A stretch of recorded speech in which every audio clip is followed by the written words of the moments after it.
Welcome, fellow historians, to a journey beyond the known chronicles of the Imperium.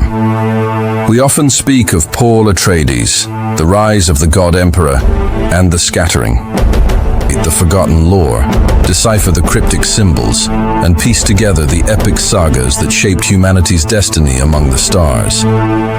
Subscribe and activate the bell so you don't miss our first expedition into the deep past. The spice isn't the only treasure Arrakis holds. In those days, when the dust of the Butlerian fires still clung to every citadel wall, humanity stood before a silence it had never known. A universe without thinking machines. A universe without the cold certainty of artificial minds. So the chronicles say, the Imperium trembled. For in killing the machines, humanity had severed its crutch and exposed its own weakness. But from that wound, something impossible emerged. A new kind of human. A human who could see patterns faster than any engine. Who could drink logic like water. Who could turn memory into a weapon. They called them Mentats. Human machines reborn. Cold thinkers with warm blood. Calculators built from suffering, discipline, and fear of the past. And yet, here lies the paradox. To escape the tyranny of machines, humanity had to become machines. Humanity had to forge minds as sharp as the AI it destroyed. So the question lingers like a whisper in a dead archive. Did the Imperium truly escape the rule of machines, or did it simply create them in human form? The answer waits in the shadows of their origins. The Mentat is not merely a profession. It is a wound carved into human evolution, a scar left by the Butlerian Jihad, a reminder etched in blood, memory, and discipline. In those hollow centuries after the fall of thinking machines, the Imperium faced a staggering truth. Humanity had won the war, but lost the comfort of certainty. No more perfect calculations. No more tireless processors. No more artificial clarity to tame the chaos of empire. So the chronicles say, entire worlds shook beneath the weight of decisions no mind could fully grasp. Trade routes spanning light years demanded precision. Noble houses plotted in labyrinths of politics and betrayal. Armies required foresight sharper than steel. And the navigators, yes, even they, needed the counsel of minds able to catch patterns in the dark. Thus emerged the philosophical question at the heart of this tale. If machines were forbidden, how could civilization survive without becoming primitive once more? The answer did not come from metal or silicon. It came from flesh. From the quiet corridors of training halls where children were reshaped into instruments of pure thought. From the whispering archives of the Bene Gesserit. From the cold academies of the Mentat schools. Here, humans learned to do the impossible. To think at a machine's speed. To calculate with a machine's precision. To observe with a machine's hunger. But beneath every sharpened talent, a contradiction waited. Every Mentat stands at the threshold between humanity and something colder, something older, something dangerous.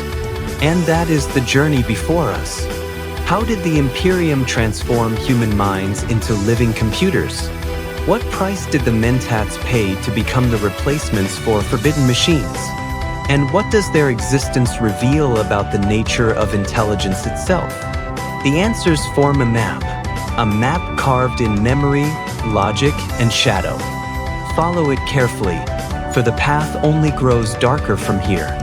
An emotional shift begins here, from prophecy to foundation, from whisper to chronicle. In those early centuries after the Butlerian Jihad, the Imperium was a realm wounded by its own victory.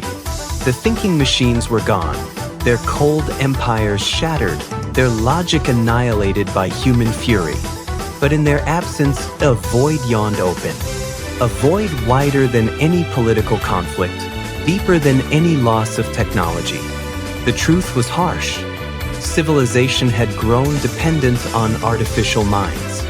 The machines had not merely served, they had structured. They had mapped the stars, measured probabilities, calculated trajectories, and predicted human behavior with chilling accuracy. When they vanished, the Imperium stood on trembling foundations. Light years of trade collapsed into uncertainty. War councils became blind. Economies staggered. Even simple census records decayed into chaos. So the chronicles record a question that haunted every throne. How does an empire survive when it has destroyed the very tools that once allowed it to think? This question echoed from the high halls of the Landsraad to the dust-choked huts of frontier worlds. None could escape the shadow of ignorance left behind by shattered machine empires. And yet, in the silence that followed, another realization burned through humanity like a slow flame. Machines had not eliminated human potential. They had simply overshadowed it. What had been outsourced to circuits could be reawakened in flesh. Memory could be trained. Logic could be sharpened. Pattern recognition could be cultivated until it rivaled even the greatest computer of the machine age. This was the first seed of the Mentat ideal, a whisper carried through academies, monasteries, and philosophical orders. What a machine can do, a human mind can surpass. It began in small circles. Scholars gathering in abandoned libraries. Rebels who had fought the thinking machines are now turning their discipline inward. Mathematicians who believed that the human brain, under enough pressure, could mirror the operations of a forbidden computer. But the harshness of their training is often forgotten. Early Mentat development was brutal. Children were drilled until their memories fractured and reformed. Exercises repeated until thought became reflex. Patterns taught until they burned behind the eyes. Faces, numbers, scents, political movements, all merged into a latticework of pure cognition. Some did not survive the training. Some went mad. But those who endured emerged changed. Their minds could thread possibilities the way others breathed. They could stare at a moment and see its hidden geometry. They could predict a man's next action by the flicker of a hand, the twitch of an eyelid, the thirst behind a word. The first Mentats were not yet a formal order. They were experiments, oddities, weapons forged by need. But their impact was immediate. One Mentat advisor could replace an entire pre-jihad computation center. One could turn the tide of a war. One could map the future of a noble house with terrifying accuracy. As word spread, demand surged. The Imperium needed Mentats. The great houses craved them. The guild relied on their counsel. Even the Bene Gesserit saw potential in this new breed of strategic intellect. So institutions arose, cold academies built on the ruins of AI foundries. Here, the Mentat disciplines crystallized into doctrine, the study of logic until emotion bowed before it, the cultivation of memory until nothing could be forgotten, the reading of human behavior until lies became transparent, the analysis of political systems until power itself seemed predictable. Through these disciplines, a new kind of human machine was born, not created from metal, but forged from will, not dependent on programming, but driven by desire, not bound by circuitry, but by the moral weight of choice. And yet, there is a deeper irony buried beneath these early foundations. In building the Mentats, humanity was not simply reclaiming what machines once did. It was surpassing them. And in surpassing them, it approached the very boundary it feared.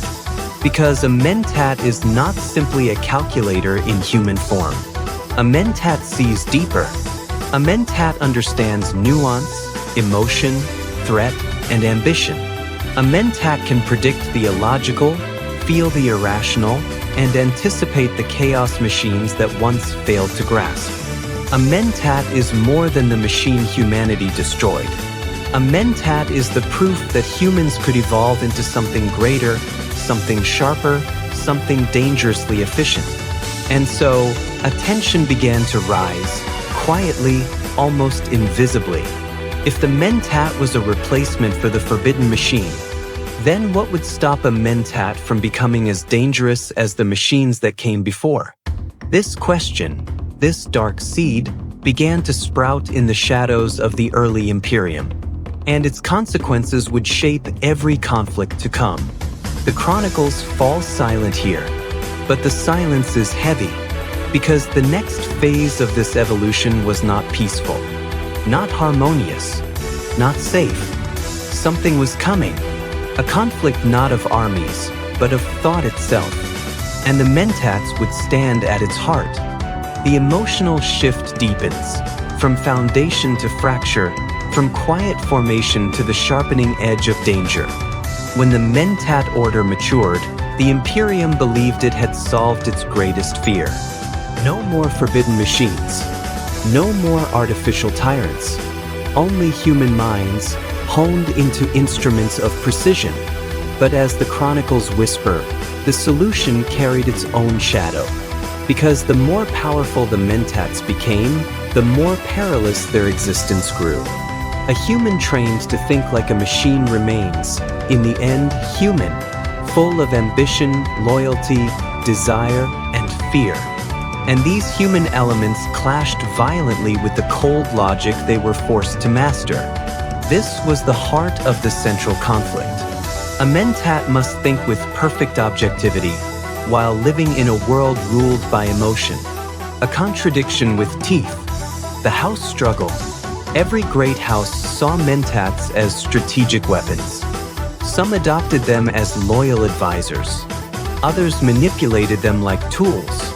And a few, the most paranoid, feared that a Mentat could outthink any lord, outmaneuver any general, outpredict any succession. A Mentat advisor could make or break a noble dynasty. And so mistrust grew. A Mentat who worked for House Carino was seen as a threat to the Atreides. One aligned with House Harkonnen was viewed as a secret engine of cruelty. Even neutral Mentats, those tied to the schools, were watched carefully in the dim-lit halls of power. The paradox sharpened. The Imperium relied on Mentats, yet feared the very minds they had created. The heart of the paradox. The chronicles record an unsettling truth. To function, a Mentat must embrace the forbidden. They must perform mental operations modeled on the very machines humanity destroyed. They must recall the computing logic of the Titans, the precision of the Cymex, the probability engines of Omnius himself. And this frightened many. Though Mentats strictly obeyed the Jihad's commandments, "Thou shalt not make a machine in the likeness of a human mind," their training skirted perilously close to that forbidden edge. They were not machines, but they were shaped to think like them. And here, the question grew sharp enough to draw blood. If a human can be trained to replicate the workings of a machine, does the commandment still hold? The rise of the twisted Mentat. This was the moment the Imperium learned how fragile its solution truly was. For on the industrial hellworld of GD Prime, the Harkonnens sought something more powerful and more terrible than the traditional Mentat schools would ever produce. They engineered the twisted Mentat. Mentats whose training included not only logic, but moral distortion. Their minds were sharpened, while their ethics were unmade. Their pattern recognition reached monstrous clarity. Their loyalty was conditioned. Their perception deepened to the point that human behavior was not merely predicted, it was puppeteered. Pyta de Vries stands as the most infamous of these creations. A mind like a blade dipped in poison. A genius devoid of restraint. A human calculation engine driven by cruelty. And through him, the Imperium finally understood the danger. Not that Mentats might become too machine-like, but that their humanity, their flaws, their hungers could twist their logic into something far worse. A machine is predictable. A Mentat is not. The schools divide. The conflict intensified when the Mentat schools themselves began to diverge. The Tleilaxu pushed the boundaries of biological manipulation, seeking mentats who could be grown, conditioned, replaced. The Bene Gesserit trained their own variants in secret, weaving memory, observation, and subtle influence into something more nuanced than pure logic. The independent schools insisted on discipline, neutrality, and moral grounding, but their voices weakened as the great houses sought mentats who could serve, not question.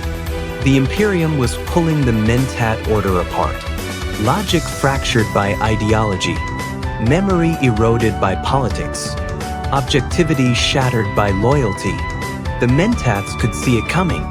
They could map the pattern, predict the inevitable breakdown, and that knowledge weighed heavily on them. For mentats, do not merely calculate events. They feel the burden of foresight. To predict suffering is to carry it. Humanity's reliance. By the time of Duke Leto Atreides and Baron Vladimir Harkonnen, mentats had become indispensable. No major plan, no war, no trade alliance, no political maneuver occurred without a mentat's mental architecture beneath it. Yet the people asked, are mentats saviors or successors to the machines we once feared? The Landsraad whispered of overdependence. The Spacing Guild watched them with quiet suspicion. Some priests even questioned whether mentats violated the spirit, if not the letter, of the religious commandments that shaped the post-Jihad world. And beneath these anxieties lay a darker, quieter truth. Mentats themselves feared what they might become. The chronicles speak of sleepless nights, of minds grinding through endless probability trees, of the horror of seeing all possible futures, yet being unable to halt them. Some mentats broke under the weight of their own calculations. Some withdrew into silence. Some sought refuge in the cold neutrality of pure logic. But others embraced their power. Others found exhilaration in the clarity only a mentat could access. Others stepped willingly across the boundary between human and something else. The central question. Thus, the central conflict crystallized into a single unbearable point. Humanity destroyed the thinking machines to free itself. But in creating the mentats, did it build a new machine inside its own flesh? This is the wound at the center of the mentat order. A wound that bleeds logic and fear in equal measure. And it is this wound that leads us into the darkest part of their story, the philosophical reckoning. For if humans became the machines they destroyed, then the war against the artificial mind never truly ended. It simply changed its battlefield. And the true struggle, the struggle for the human soul, was still ahead. The emotional shift now turns inward, from conflict to consequence, from external tension to the hidden architecture of meaning. So the chronicles say, the mentats were not created to mimic machines. They were created to prevent the return of slavery. But the deeper truth, the one scholars whisper in archivist halls, is far more uncomfortable. The first mirror, intelligence as burden. A mentat does not simply think faster. A mentat feels faster, though they are trained to deny it. They see the branching futures behind every gesture. They hear the quiet structure beneath every lie. They sense the weight of decisions before others even recognize a choice. Their minds are mirrors, polished to an unnatural sheen. But a perfect mirror reflects not only the world, it reflects the self. And that reflection reveals a terrifying paradox. To think like a machine is to feel the machinery within yourself. To analyze everything is to dismantle your own humanity. The mentat's path is a tightrope stretched between two abysses, one of cold logic, the other of overwhelming awareness. A mind that sees too much learns the fragility of all things, including its own stability. This is why so many mentats turn to sappho juice. The red stain on their lips is not addiction alone. It is surrender. a surrender to the truth that the human brain was not designed to bear the cosmic weight of infinite pattern. Even the greatest Mentats carry this burden. Thufir Hawat's paranoia gnawed at him. Peter de Vries drowned in twisted pleasure.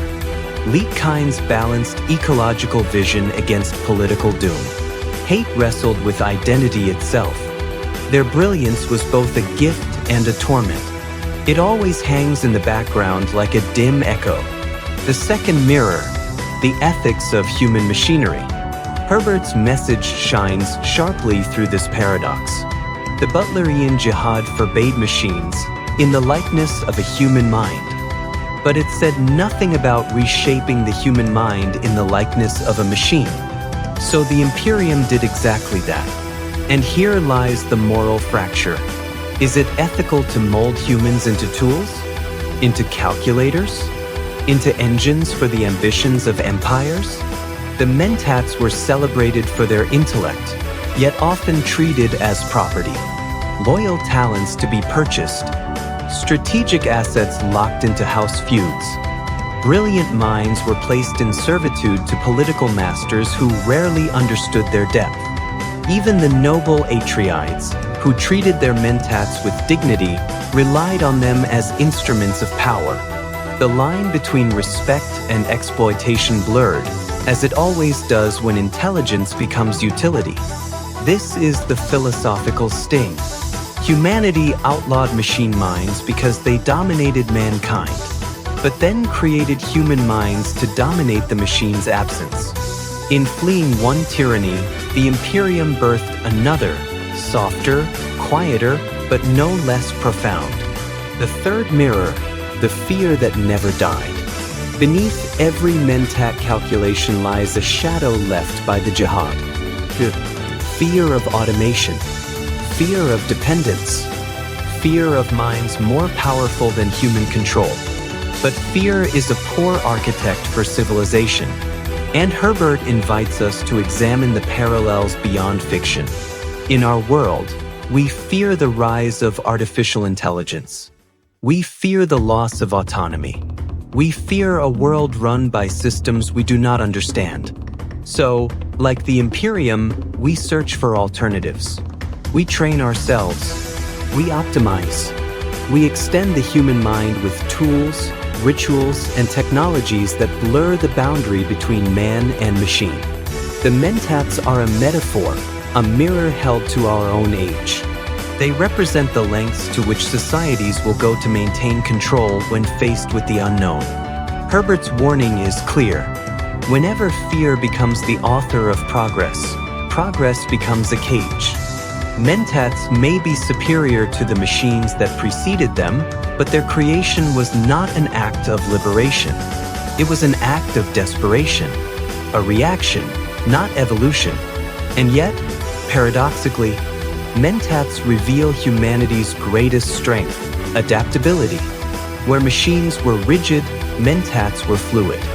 Where algorithms were blind to nuance, Mentats could sense the emotional storms beneath decisions. Where artificial minds would inevitably dominate, humans could choose. Choice, that is the key. That is the dividing line Herbert draws between man and machine. Not intelligence, not speed, not memory, but the ability to choose meaning over efficiency. For a Mentat may calculate all possible futures, but ultimately, they must choose one. A machine cannot weigh morality. A Mentat must. And this gentle flame, keeps them human. The final mirror, the soul in the equation. In the end, the philosophical heart of the Mentat story is not about intelligence. It is about the soul. The Imperium tried to forge human computers, but what emerged were human paradoxes, beings who could outthink any machine, yet never escape the gravity of empathy, fear, loyalty, desire. Herbert uses them to ask a simple, devastating question. If you turn a person into a machine, what happens to the part of them that is not machine? Some Mentats bury it. Some weaponize it. Some resent it. Some cling to it as their last anchor. But none escape it. For even in the coldest Mentat calculation, a trace of humanity remains. A heartbeat beneath the logic, a tremor in the equation, proof that intelligence without soul is not wisdom, and wisdom without soul is not survival. So the chronicles say, the Mentats were humanity's triumph. But the truth is warmer and more fragile. They were humanity's reminder. A reminder of what was lost. A reminder of what was feared. A reminder of what must never be surrendered again. And as their story echoes across centuries, it leaves behind a final, haunting reflection. Perhaps the greatest danger was never artificial minds at all, but forgetting what makes a mind human. And so, the chronicles come to rest. The dust settles. The echoes fade into the deep corridors of history. What remains is quiet, a stillness shaped by logic, discipline, and the lingering tremor of fear. The Mentats were humanity's answer to annihilation, born from desperation, refined through discipline, elevated by need. They carried the weight of a civilization that had shattered its mechanical gods and found itself trembling before the vastness of its own freedom. But the deeper truth, the one whispered beneath every calculated probability, is that Mentats were never merely replacements for machines. They were proof that the human mind, when pushed to its limits, becomes something fierce and luminous, something capable of mapping futures and remembering the scars of the past, something that holds both logic and soul in fragile balance. Their story reveals a warning woven through time. Humanity can shape itself into brilliance, but brilliance without wisdom becomes its own form of tyranny. A tyranny not of metal, but of expectation, pressure, and truth too sharp to bear. So the chronicles close on a quiet note. The battle against the thinking machines did not end with their destruction. It continues in every mind that fears becoming what it fights. In the end, the Mentats were not machines reborn. They were humans remade, mirrors held up to the Imperium's deepest anxieties and highest aspirations. And through their stories, we see ourselves, struggling to balance power with purpose, intelligence with empathy, logic with the fragile spark of what makes us human. Remember this, the past is never dead, the mind is never safe, and history, yes, history always repeats, even in the Imperium. If these chronicles speak to you, if the echoes linger, step deeper into the archives. Subscribe, and remember, history always repeats, even in the Imperium.